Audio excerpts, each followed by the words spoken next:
Bonjour à tous. Bon, je voulais faire une arrivée en hélicoptère en sautant en parachute d'un conteneur héliporté. Bon, l'organisation de Cloudnor n'a pas voulu financer, donc je ferai une entrée plus classique. Donc, bonjour à tous, bienvenue. Donc, on va parler de conteneurs et sécurité. Je m'appelle Sébastien Baillet, je suis le cofondateur et le CTO de Lupiz. Et Lupiz, c'est une ESN spécialisée dans la cybersécurité. Donc, je vais juste vous parler de moi quelques secondes, ça ne va pas durer longtemps. Donc moi j'ai un passé de dev en fait, j'ai fait du développement pendant des années, j'ai fait beaucoup de C, C++, j'ai fait de l'architecture, j'ai fait tech lead, et je bossais sur des systèmes complexes et très sensibles en termes de sécurité. Donc on faisait de la sécurité tout le temps, on avait beaucoup d'exigences de sécurité, on ne s'en rendait pas forcément compte d'ailleurs que c'était lié à la sécurité. Et donc il y a 12 ans, je me suis vraiment penché sur le sujet de la sécu.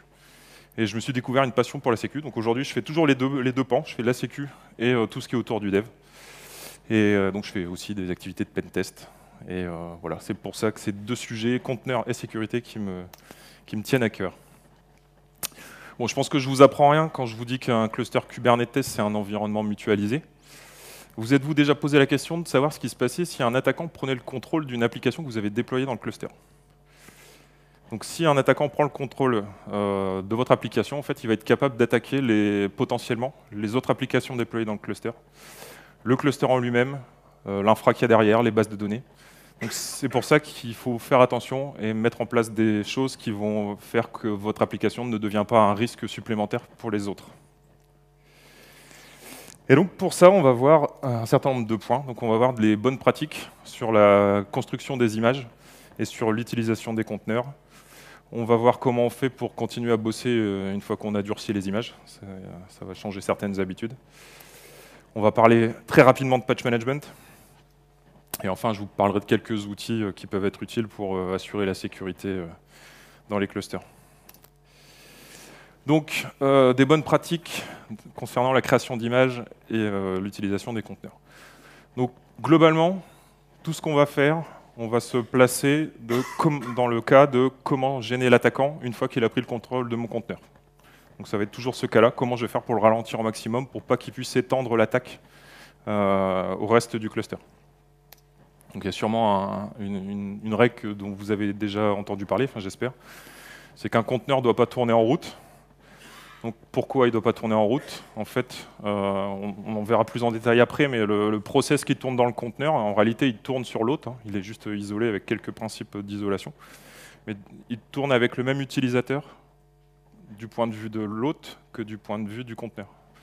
Par défaut. Bon, il peut y avoir des exceptions. Mais ce qui fait que s'il est route dans le conteneur, en réalité, il est route sur l'hôte, même s'il est isolé. S'il existe une vulnérabilité qui permet d'échapper à cette isolation, il s'échappe en route.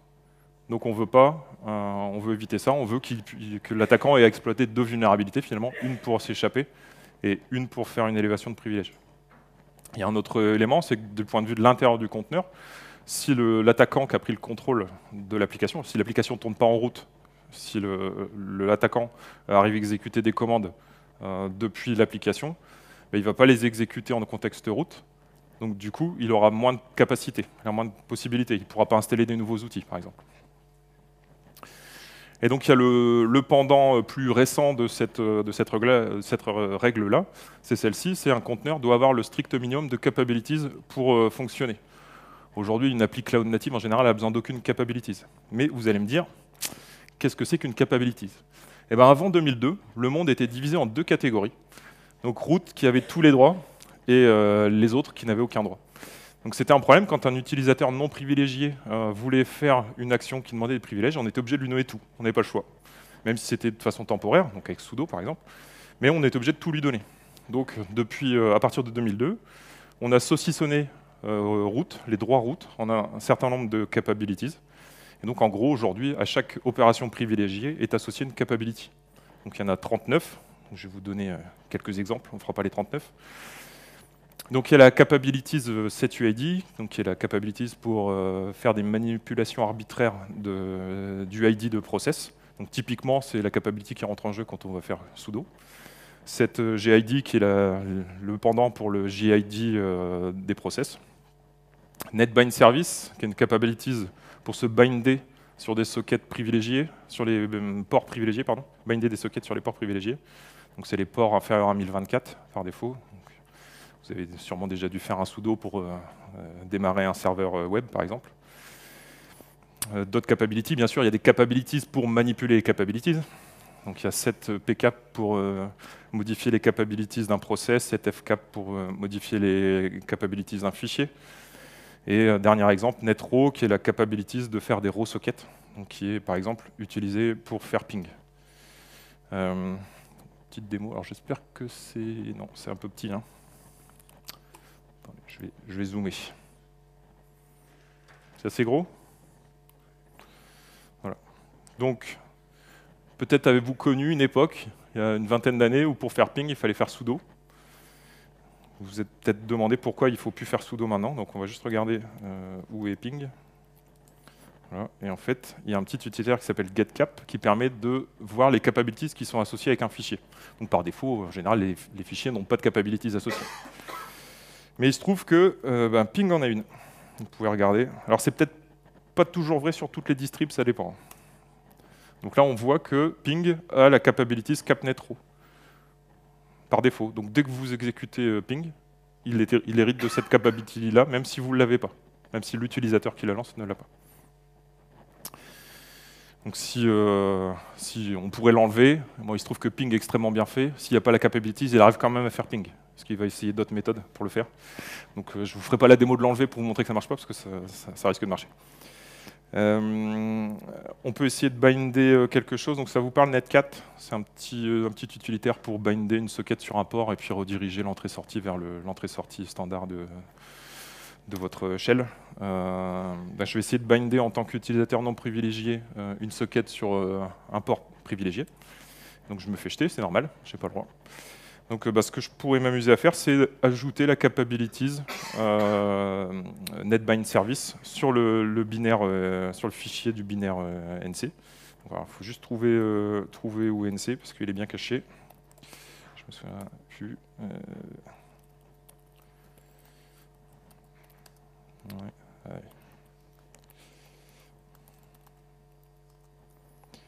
Ouais, ok. C'est celui-là. C'est lui. Donc on va regarder s'il a des capabilities. Donc il n'en a pas. Très bien. Et donc pour ajouter des capabilities, on fait un setCap. On met le nom de la capabilities. Netbind service. Voilà. Donc je fais ça, bien sûr, j'ai pas le droit parce que je ne suis pas un utilisateur privilégié. Je n'ai pas la bonne capabilities, donc je peux faire un petit sudo. Comme ça, un petit sudo. Voilà, donc là, cette fois, on voit bien que le fichier de netcat a la capabilities. Et donc, si je réessaye de binder une socket avec NC sur le port 22, j'ai le droit de le faire. OK ?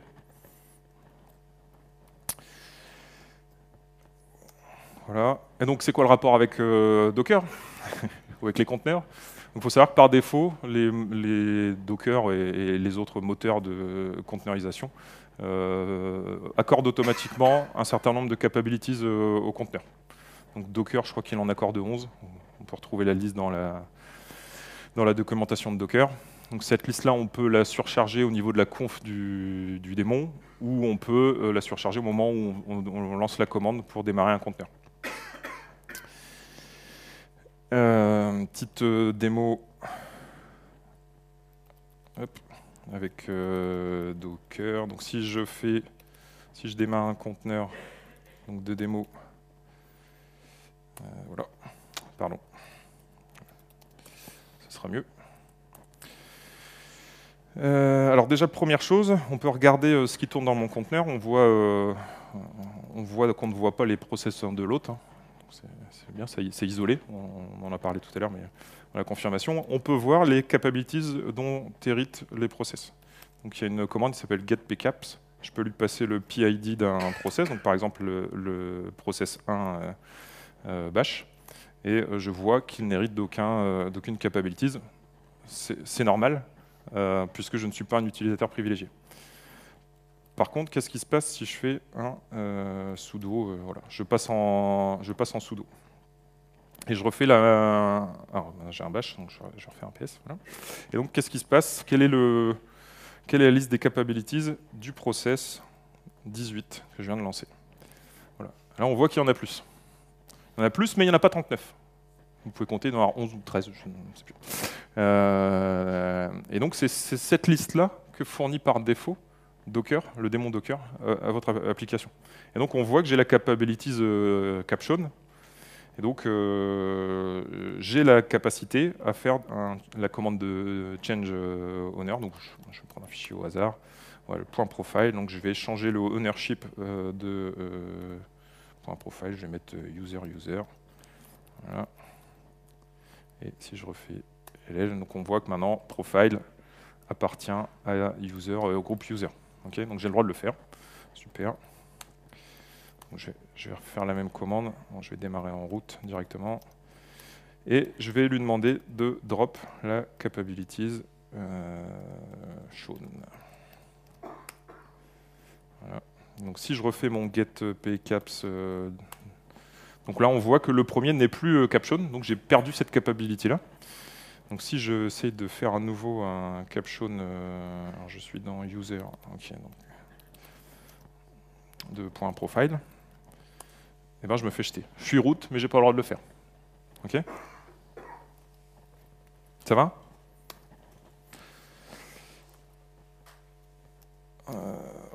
Puis une petite démo avec le setuid. Donc je vais redémarrer un conteneur. Donc cette fois sans être root. Je remonte que j'ai le droit de faire sudo. Voilà, je suis un utilisateur standard, mais j'ai le droit de faire toutes les commandes sans mot de passe en faisant sudo security. Voilà, donc je peux faire un sudo id, je peux faire root. Donc ça, on l'a dit tout à l'heure, c'est la capability setuid. Et ben, je peux la dropper également. Voilà. Et là, si j'essaie de refaire des commandes sudo, ben, j'ai plus le droit. Je suis bloqué. Ok ?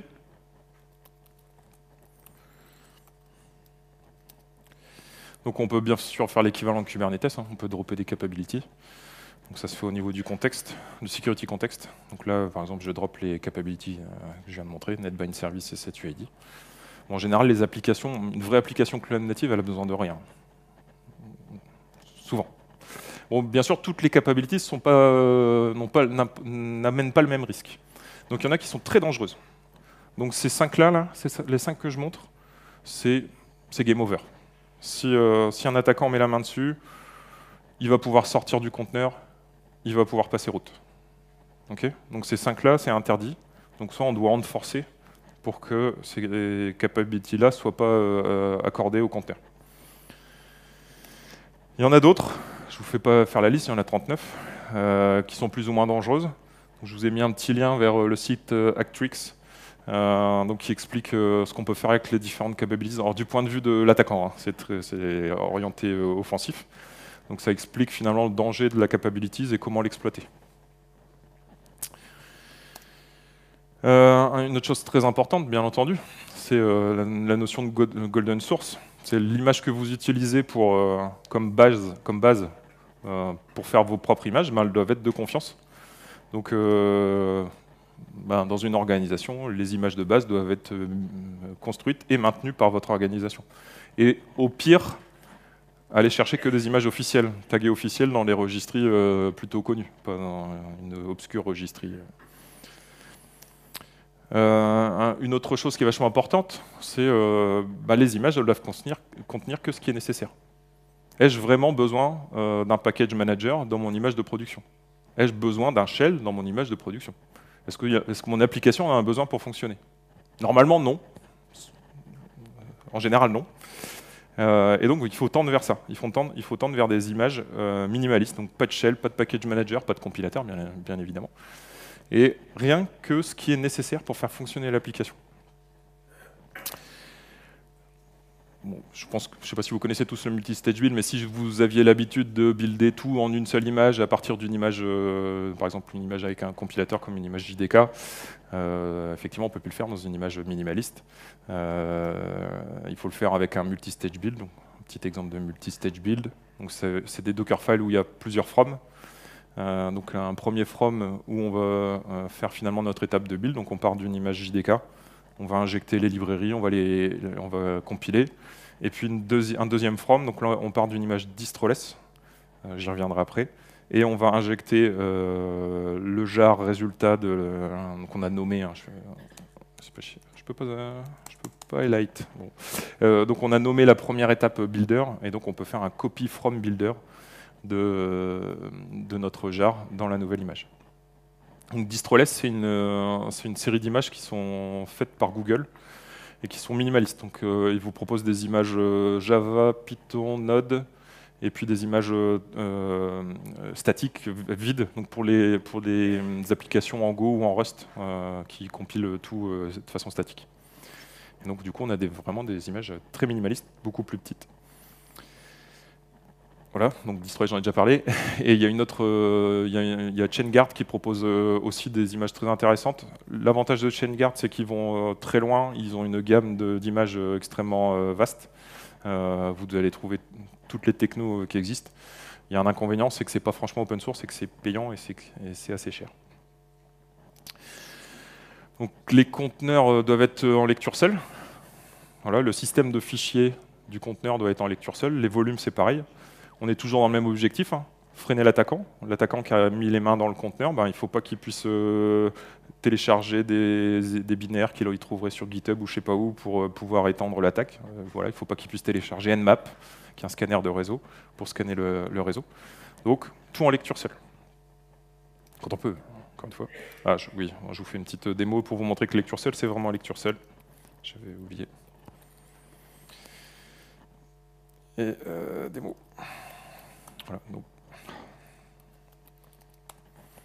Voilà, donc là, j'ai démarré un conteneur normalement. J'ai le droit de créer un fichier. Voilà, donc je le vois. Et je vous montre que quand je démarre le conteneur en lecture seule, là, j'ai pas le droit. Donc c'est pas, même si je suis root, je démarre en root. Même si je suis root, j'ai pas le droit de créer de fichier en fait. Le système de fichiers est bloqué en lecture seule, donc personne n'a le droit d'écrire dessus. Et donc on peut faire l'équivalent en Kubernetes. Donc il y a une option qui s'appelle Read Only Root File System. Et il y a l'équivalent aussi du côté des volumes. Donc une option Read Only, donc on peut monter les volumes en lecture seule. Ai-je besoin de le préciser? Non, pas de secret dans les images. Mais quand on dit pas de secret dans les images, c'est nulle part en fait.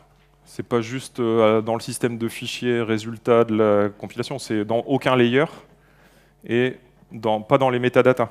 Parce que tout ce qui est dans une image, on peut le retrouver. Alors on peut peut-être pas le retrouver de l'intérieur du conteneur, mais quelqu'un qui a accès à l'image va pouvoir trouver tous les secrets qu'il y a dedans. On parlera des layers après.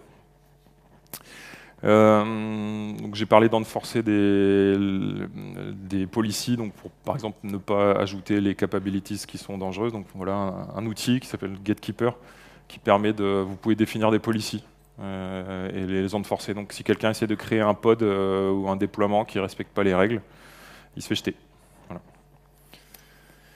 Bon, ok, donc maintenant j'ai un conteneur qui tourne en lecture seule, qui est par route, qui est minimaliste, qui ne contient pas de package manager, voilà, qui n'a pas de capabilities. Ok, c'est bien, mais comment je fais pour bosser quoi? Moi, mon appli, elle ne marche pas bien, j'arrive pas à me connecter à la base de données, je fais comment quoi? Je fais comment pour bosser comme je faisais avant? Avant, je faisais mon kubectl exec, je démarrais un petit bash dans mon image, et puis pof pouf, j'arrivais à débugger mon truc quoi. Et bien pour ça, on va avoir besoin de comprendre comment ça marche un conteneur, et on va voir qu'en fait, on peut faire tout sans. Mais déjà, il faut se poser la question de qu'est-ce que c'est qu'un conteneur. Et finalement, un conteneur, je l'ai déjà un peu dit, mais un conteneur, c'est quelque chose, c'est un process qui tourne sur l'hôte. Il n'y a pas d'isolation, c'est pas du tout une VM. En fait, on va utiliser le mécanisme d'isolation du noyau Linux pour isoler le process. Mais les appels système, les appels que le système que fait l'application, sont résolus par le noyau de l'hôte. Voilà. Donc si je vais, d'ailleurs je peux vous montrer, mais si je démarre, je vais aller là, je vais zoomer un peu. Est-ce que c'est assez gros? Donc si je démarre un conteneur sudo,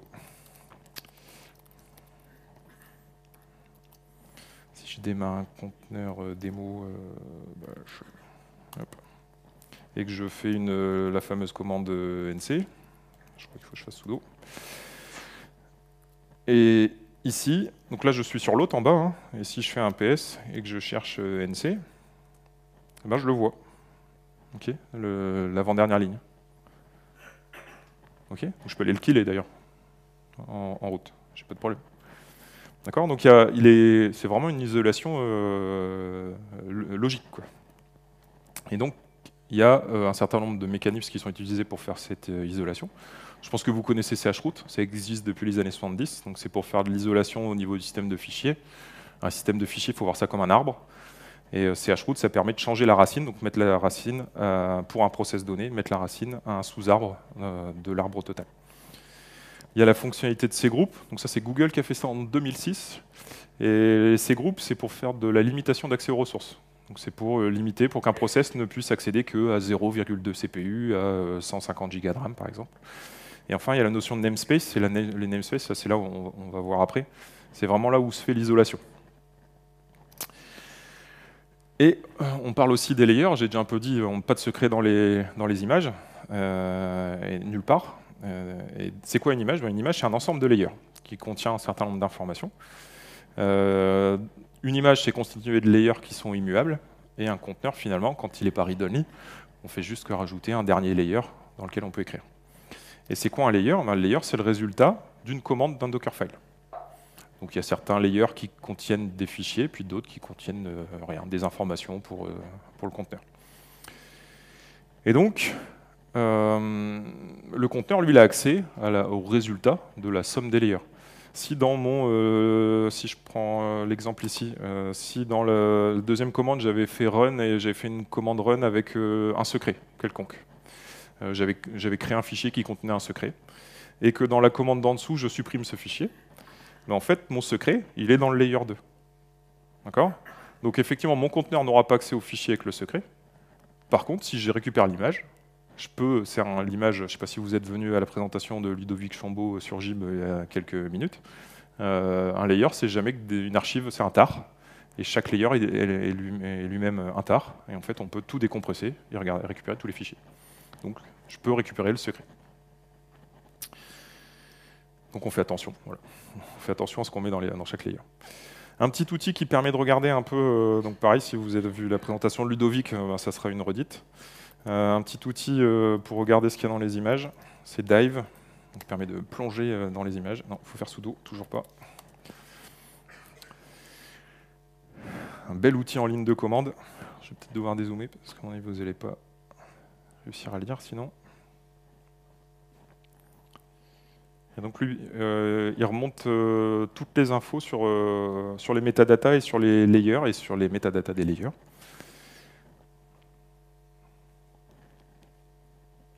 C'est une grosse image.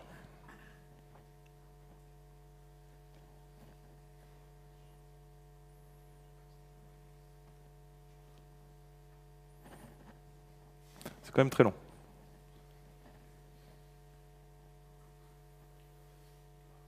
C'est bon, ça arrive. Voilà. Alors, je vais dézoomer un petit peu. Ah, j'y arrive pas. Il veut pas. C'est embêtant. Bon, on voit pas bien. Bon, sachez que dans la partie layer details, normalement vous avez les commandes qui ont servi à générer les layers. Donc là, elles sont en dessous, elles sont cachées, on les voit pas. Et donc on retrouve toutes les commandes qu'on générées. En fait, la ligne de commande qui est passée pour exécuter, elle est stockée dans les métadatas. Donc si, de la même façon, si dans cette commande vous avez passé un secret explicitement dans la ligne de commande, eh ben on l'a dans les métadatas du layer. Donc là, on voit la liste des layers, on peut naviguer, on voit la taille du layer, ainsi de suite. Et dans la partie de droite, on voit l'impact sur le système de fichiers.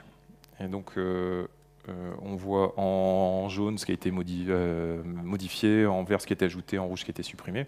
Et on peut filtrer pour ne pas afficher ce qui n'est pas modifié. Et donc, on peut voir éventuellement l'impact exact. Donc, on voit que la troisième layer, voilà, elle a créé 2 fichiers, un dans Keyrings et un dans SourceListD. Donc voilà. Bon, déjà, quand vous êtes en train de créer votre image minimaliste, vous pouvez déjà regarder, même sans shell, comment elle est constituée. D'accord? Bon, ça reste pas le plus pratique, hein, mais voilà, on peut déjà faire comme ça.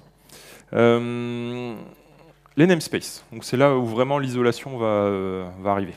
Donc les namespaces, en fait les différentes ressources ont été regroupées en différents namespaces. Et finalement, Je vais passer au namespace, ça sera plus simple pour expliquer. C'est l'enfer. Donc il y a 7 namespaces. Il y a le process ID namespace. Donc 2 process qui sont dans le même PID namespace voient les mêmes process et donc se voient. Et 2 process qui ne sont pas dans le même PID namespace ne voient pas les mêmes process et donc ne se voient pas. Network namespace, 2 process qui sont dans le même network namespace partagent les mêmes interfaces réseau. Donc notamment, ils ont la même interface localhost, donc ils peuvent se parler via 127.0.0.1. Et 2 process qui ne sont pas dans le même network namespace n'ont pas les mêmes interfaces réseau, n'ont notamment pas la même localhost et donc ne peuvent pas se parler via 127.0.0.0.1. Moon namespace, vous avez compris, ils ont les mêmes points de montage, ok. L'IPC, donc c'est pour la communication interprocess, donc ils peuvent se parler ou s'envoyer des signaux s'ils sont dans le même IPC. UTS, c'est les noms de domaines, donc ils partagent le même nombre de domaines s'ils sont dans le même UTS namespace. User ID namespace, c'est pour les tables d'utilisateurs. Donc 2 process qui sont dans le même UID namespace partagent les mêmes tables d'utilisateurs, sinon c'est des tables différentes. Et enfin ces groupes, on en a parlé, ces groupes c'est la limitation d'accès aux ressources. Donc 2 process qui sont dans le même cgroup namespace partagent les mêmes limitations d'accès aux ressources, et sinon ils n'ont pas les mêmes. Ok, bon. Et c'est quoi le rapport avec mes conteneurs? Eh bien, c'est facile. C'est quoi un conteneur? C'est un process qui a son propre UID, Moon, PID, cgroup, network, IPC, UTS namespace. C'est tout. C'est tout. Mais bien sûr, ça serait bien de pouvoir rejoindre ces différents namespaces. Eh bien, on peut le faire. Il n'y a pas de problème. Donc déjà, il faut savoir que toutes ces notions de namespace, ce n'est pas une notion Docker, hein, c'est vraiment une notion Linux. Donc il y a déjà des outils dans Linux, donc, par exemple NSEnter, Namespace Enter, qui permet de rejoindre des namespaces. Mais Docker aussi permet de le faire facilement. Et donc, petite démo. Je vais repasser là. Tac. Donc je démarre un... Pardon. Hop. Donc si je démarre un conteneur, oh là là, qu'est-ce qui se passe?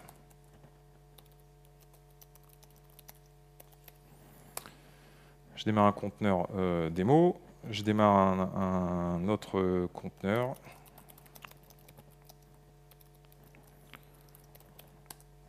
Donc ça on l'a déjà vu, mais si je fais un PS, je ne vois pas le process bash qui tourne dans l'autre process. Bon, par exemple, je peux démarrer un net4 hein, pour être sûr. Donc je ne vois pas le process net4, ok. Mais en fait, je peux tout à fait dire à Docker, je veux rejoindre le PID namespace du conteneur qui s'appelle démo. Et là, à partir de là, si je refais mon PS, eh ben, je vois les process de l'autre conteneur. Ok. Si j'essaye de regarder la socket, par contre, donc la socket 1337, s'il y a quelque chose en écoute dessus, ben, je ne la vois pas. Et c'est normal, puisqu'ils ne font pas partie du même network namespace, ils n'ont pas les mêmes interfaces réseau. Mais eh ben, je peux aussi rejoindre le network namespace du conteneur démo. Et donc là, maintenant, je vois toujours le process. Et si j'essaye de regarder ce qu'il y a en écoute, eh bien, je vois qu'il y a quelque chose en écoute sur le port 1337 et que c'est NC, d'ailleurs, je le vois. Donc je peux faire, voilà, je pourrais faire un curl, par exemple, 127. Voilà. Pardon. Voilà, c'est mieux. Voilà. Ok, on peut faire la même chose dans Docker Compose. Donc là, par exemple, j'ai 2 services. J'ai un service hôte de proxy et un service MyApp. Et en fait, je peux indiquer que le service MyApp rejoint le network namespace et le PIN namespace du service hôte de proxy. Bon, ça, c'est pour Docker. Ok, mais ça ressemble à quoi un pod dans Kubernetes? Eh bien, un pod, ça ressemble à ça.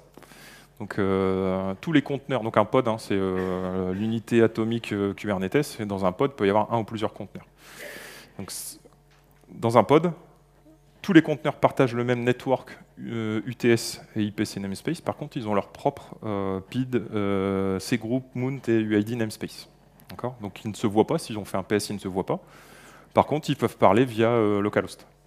Okay, c'est souvent ce qu'on exploite quand on fait des sidecars. Voilà. Pour info, il y a une option pour que tous les process partagent le même PID namespace. Donc il y a share process namespace. ça fait que voilà, on rajoute le pin namespace au namespace commun à tous les pods. Et il y a une fonctionnalité qui est hyper intéressante, c'est la fonctionnalité de conteneur éphémère. C'est une fonctionnalité qui est stable depuis Kubernetes 1.25 et qui permet de faire spawn un conteneur éphémère dans un pod. Et on peut même aller plus loin parce qu'on peut target un conteneur. Donc ça veut dire que si je fais juste mon kubectl sans target quelque chose, donc je target juste mon pod, je vais rejoindre, si je reprends le schéma dessus, je vais rejoindre l'UTS, IPC et Network Namespace de mon pod, mais si je target un conteneur, eh ben en plus, je vais aller rejoindre son UID, mount, PID et ses groupes namespace. Et donc là, on peut aller très loin.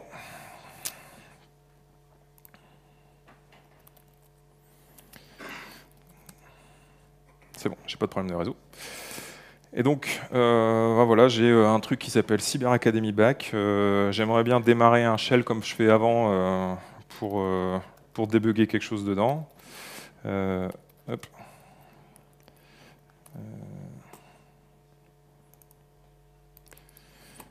Mais il se trouve que je peux pas parce qu'il n'y a pas de bash, parce que c'est du distroless.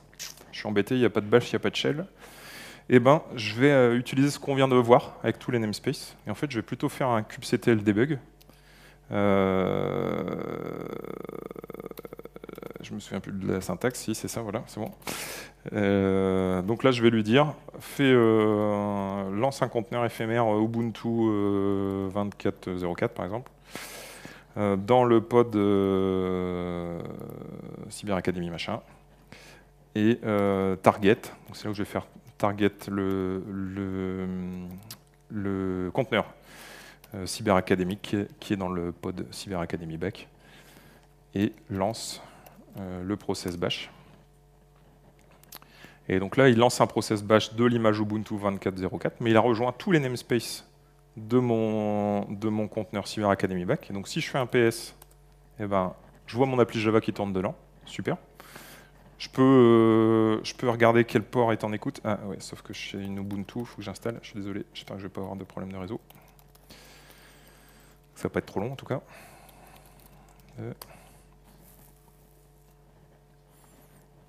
Ça va. Ça va vite. Voilà. Donc si je regarde s'il y a quelque chose en écoute, oui. L'application Java est en écoute sur le port 3001. Donc je peux... Est-ce qu'il y a curl? Install curl. Ça va aller vite. Oui.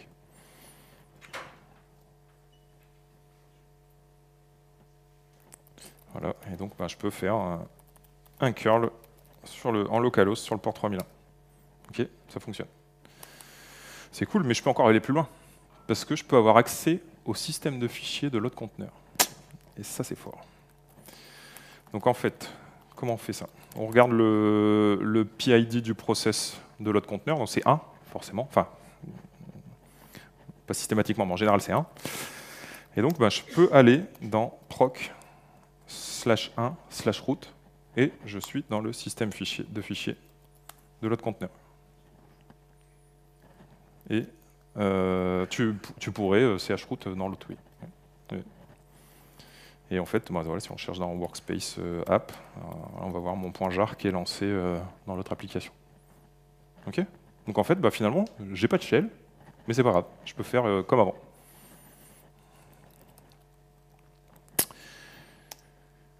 Donc bien sûr, ça va me permettre, je l'ai passé, mais ça va me permettre aussi de faire des debugs réseau. C'est-à-dire que si j'ai un problème pour joindre quelque chose distant, je suis dans les mêmes conditions que mon autre conteneur, donc je peux faire un traceroute, je peux faire un ping, je peux faire... Voilà, je suis exactement dans les mêmes conditions. Un petit point rapide sur la notion de patch management. Ça sert à quoi le patch management? Donc ça sert à éviter d'avoir des vulnérabilités connues dans les dépendances tierces. En général sur les serveurs ou sur les applications.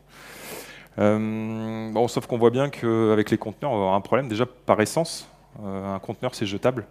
Mon orchestrateur peut décider de détruire mon conteneur et de le redéployer ailleurs. Donc, si j'ai appliqué des patchs sur mon conteneur, je pourrais recommencer s'il est redéployé ailleurs. Et en plus, on a dit que le conteneur il tourne pas en route, il n'a pas de package manager, son système de fichiers en lecture seul. Donc si on applique en plus toutes ces pratiques-là, on voit bien qu'on va avoir du mal à patcher quoi que ce soit. Donc comment on faisait ça à l'ancienne, le patch management? On patchait les serveurs le plus fréquemment possible, ce qui était le plus acceptable possible pour les ops et les applications. Et puis on monitorait l'état du patch management pour savoir où on en était. Et comment on va faire ça avec des conteneurs du coup? On n'a pas le choix, on ne peut pas le faire avec le conteneur, on peut le faire qu'avec l'image. Donc on n'a pas le choix, on doit mettre à jour les dépendances régulièrement, rebuilder l'image et redéployer. Et puis il faut scanner les images pour savoir où on en est en termes de vulnérabilité, de dépendance dans les images. Donc dit autrement, on n'a pas de patch management avec les conteneurs. On est obligé de faire du patch management sur les images. Et puis enfin, dernière partie, quelques outils qui sont bien pratiques. Donc il y a vraiment une partie extrêmement importante, c'est tout ce qui est de dépendance. J'insiste là-dessus, c'est hyper important. Il faut savoir qu'aujourd'hui, on estime que 80% du code d'une application, elle n'est pas faite par l'équipe. C'est des dépendances tierces. Donc déjà, on a déjà un gros pool de code qu'il faut surveiller. Et puis l'autre partie, c'est qu'il y a aussi un autre problème, c'est que ou un autre avantage, ça dépend comment on le voit, c'est que pour trouver une vulnérabilité dans les 20% qu'on a codé, on pourra le trouver que sur votre application, sur l'application que vous avez codée. Par contre, les 80 autres pourcents, on peut la trouver n'importe où. Quand Log4Shell, je pense que vous avez tous entendu parler de Log4Shell, mais quand Log4Shell a été rendu public, dans les heures qui suivaient, il y avait des scanners qui étaient en train de chercher tous les sites qui étaient vulnérables pour aller les péter. Donc en fait, vous pouviez vous retrouver comme victime collatérale, alors que c'est pas du tout sur votre site qu'on avait trouvé le problème. Donc patcher les dépendances, c'est hyper important. C'est plus important n'allez pas regarder les 20% de votre code, si vous ne regardez pas les 80% d'abord. C'est une perte de temps. Donc il y a plein d'outils que vous connaissez, des Pandabot, je pense que vous connaissez, qui est dans GitHub. Il y a une version GitLab aussi. Il y a Checkmarks, Trivy, JFrog, Xray, Renovate. Donc, qui analysent les dépendances et qui vous font une liste de vulnérabilités qui sont présentes dans vos dépendances en fonction des versions. Petit point sur Trivy, qui est un super outil qui est fait par Aqua Security, qui est open source, qui fait tout ce qui est écrit là, mais et bien plus. Donc, il génère le SBOM. Donc, le SBOM, c'est le Software Billing of Material, c'est la description de vos dépendances, avec toutes les versions, les licences, ainsi de suite. Il peut chercher des vulnérabilités connues dans vos dépendances. Il peut analyser des fichiers d'infrastructure as code, Terraform, Ansible. Il cherche des secrets dans les images, par exemple. Il va chercher aussi dans les métadatas des images. Vous pouvez lui dire remonte-moi tel type de licence. Donc il va chercher dans les dépendances s'il y a la licence en question qui est utilisée. Il peut faire du scan de cluster Kubernetes pour rechercher des rôles qui seraient avec des étoiles. Il fait vraiment beaucoup de choses. Il s'intègre, il y a une action GitHub, il y a un opérateur Kubernetes. C'est un super outil. Un autre outil, alors qui doit s'utiliser que dans des cas très particuliers, donc c'est un outil qui est fait par Microsoft, qui est open source, qui s'appelle Copacetic, et qui sert à patcher des images. Donc il prend une image, une liste de vulnérabilités qui sont censées être présentes dans l'image, et il va rajouter un layer qui corrige les vulnérabilités. Donc ça fait grossir les images, on ne peut pas s'amuser à faire ça en boucle sur les images. Donc on va être plutôt dans des cas où j'ai des images mais elles ne sont plus maintenues. À défaut de mieux, je peux utiliser ça pour essayer de patcher au moins les librairies système qui seraient vulnérables. Et un autre super outil, donc là on est vraiment dans la sécurité du cluster, dans sa globalité. C'est Neu Vector. Alors il en existe d'autres. Je propose celui-là parce qu'il est open source et que vous pouvez le tester facilement. Donc c'est un opérateur qui se déploie dans un cluster. Et en fait, il fait ses fonctionnalités. Donc il peut faire Web Application Firewall. Il fait Data Leak Prevention. Donc on peut lui dire, tel format, c'est un numéro de carte de crédit. Et lui, s'il le voit passer quelque part, même sur le réseau, il kill la connexion, par exemple. Il fait comme Trivy, il fait du scan d'images, donc tout ce qui est déployé dans le cluster, il va le scanner, il va ressortir toutes les vulnérabilités dans un beau dashboard. Vous pouvez faire des policies, un peu comme Gatekeeper, donc pour renforcer des choses, soit pour faire de la conformité, regarder si on est conforme à un référentiel, ou soit carrément renforcer, bloquer les déploiements. Il embarque un Sigstore si vous signez vos images. Voilà, bon, super outil de Suze, qui est une version gratuite et vous pouvez payer pour avoir du support. C'est très très bien, très bel outil.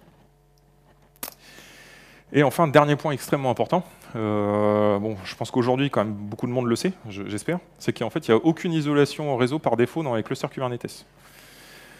Donc, pour ça, vous n'avez pas le choix, vous devez utiliser une network policy. Donc, ça veut dire quoi? Ça veut dire que par défaut, votre application, elle peut parler avec les voisins, les autres applications qui sont dans les namespaces d'à côté, sans problème. Donc, pour ça, on va utiliser network policy. Donc voici un exemple de network policy. Donc si j'ai pas de network policy, j'ai le droit de, c'est-à-dire que tout le trafic entrant et sortant est autorisé. À partir du moment où je fais une network policy, et ben là, on va déclarer ce qui est autorisé. Et donc tout le reste est interdit. Donc là, par exemple, j'ai une network policy de type ingress et pas de type egress. Donc ça veut dire que tout le trafic sortant est toujours autorisé puisque j'ai pas défini de règle sur le egress. Par contre, j'ai une règle ingress. Donc à partir de ce moment-là, plus aucun trafic entrant n'est autorisé, sauf celui qui vient d'un namespace qui s'appelle Grafana agent NS ou d'un namespace qui s'appelle Ingress Controller NS. Voilà, et donc si on doit résumer les quelques points, les plus importants, allez, il y en a 8, il me semble. Donc, les conteneurs ne doivent pas tourner en route, les conteneurs doivent avoir le strict minimum de capabilities, on construit et on utilise des images minimalistes. Les conteneurs devraient tourner en lecture seule. Pas de secret dans les images. Enfin, pas de secret nulle part, hein. Ça traîne nulle part en fait un secret. On doit monitorer et mettre à jour ses dépendances. On doit déployer souvent, parce que si on fait juste que rebuilder, mettre à jour ses dépendances et qu'on ne déploie pas, bah, ça ne sert à rien. Et puis, voilà. N'oubliez pas les network policy dans Kubernetes. Est-ce que vous avez des questions?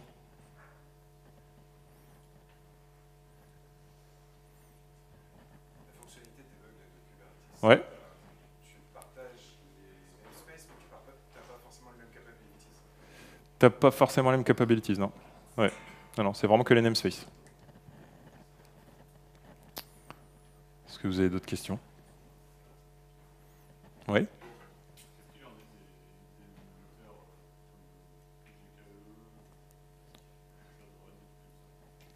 En termes de capabilities, donc, bon, GKE te fournit, donc il est le Kubernetes Manager de Google te fournit une conf par défaut. Donc tu as quand même des capabilities qui sont déjà données. Capshawn, j'ai fait la démo avec la capability Shawn. Si elle y est, c'est pas grave. Voilà. Alors sur de serverless, c'est une bonne question. Je sais pas, ça dépend des fournisseurs de services. C'est une bonne question. Dans l'idéal, ils devront en fournir aucun, mais à mon avis, ils doivent tu dois avoir une liste de capabilities qui doit ressembler à celle qui est faite par Docker. Je pense qu'ils doivent être à peu près dans le même ordre. Les capabilities qui sont fournies par Docker par défaut ne sont pas très dangereuses. En fait. Après, ça va être le risque, c'est d'en avoir beaucoup. Commencer à en avoir beaucoup, on peut peut-être faire des attaques auxquelles on n'avait pas pensé, ou faire des appels système qui sont vulnérables. Donc, moins on en a, moins il y a de risques. Oui. Est-ce que tu as eu des exemples d'endroits où tu as mis justement les distribs les plus minimalistes possibles et l'accord des devs? Parce que je me dis déjà, il faut quand même avoir une certaine connaissance de système. Je pense qu'à utiliser au quotidien, ça ne peut pas être facile. Effectivement, donc c'est une façon différente. Ouais. Alors ça va dépendre de l'organisation. En ce moment, je travaille pas mal pour Leroy Merlin. Donc chez Leroy Merlin, on arrive, voilà, l'adoption est en cours. Donc moi sur ma plateforme, il y a 41% des images dans les clusters qui sont distroless. Donc ça avance. Donc effectivement, il y a des produits où finalement c'est plus les ops qui font les images, qui sont bien intégrés, qui sont demandeurs et moteurs. Donc là, ça va bien se passer. Et puis, tu as d'autres équipes où il n'y a pas forcément d'ops, ou qui n'ont pas forcément les compétences spécifiques en Docker. Et là, c'est plus compliqué. Ouais.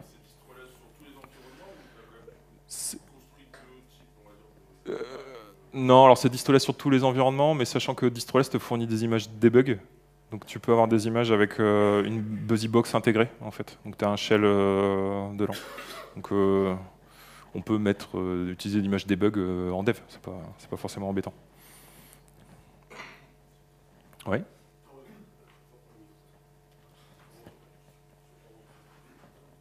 Tout à l'heure, tu nous as dit que la capacité d'écriture, tu pouvais la bloquer ou mettre le container en read-only. Ouais. Est-ce que on peut avoir du /tempfs ou des trucs comme ça? C'est-à-dire que écrire en mémoire ou monter un système de fichiers en mémoire? Oui, donc ça c'est possible. Donc effectivement, tu peux. Mais du coup, ça veut dire que tu donnes quand même la capacité à un attaquant à écrire. Donc, mais oui, tu peux. Donc, par exemple, typiquement Nginx, c'est un outil qui a été écrit il y a 20 ans. Il n'est pas du tout prévu pour fonctionner en lecture seule.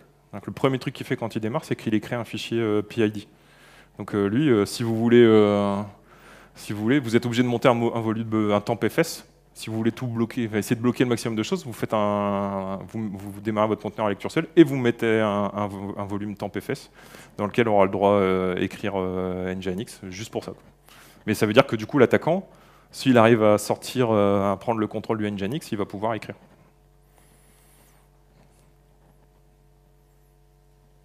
Je ne sais pas s'il y a d'autres questions. Non.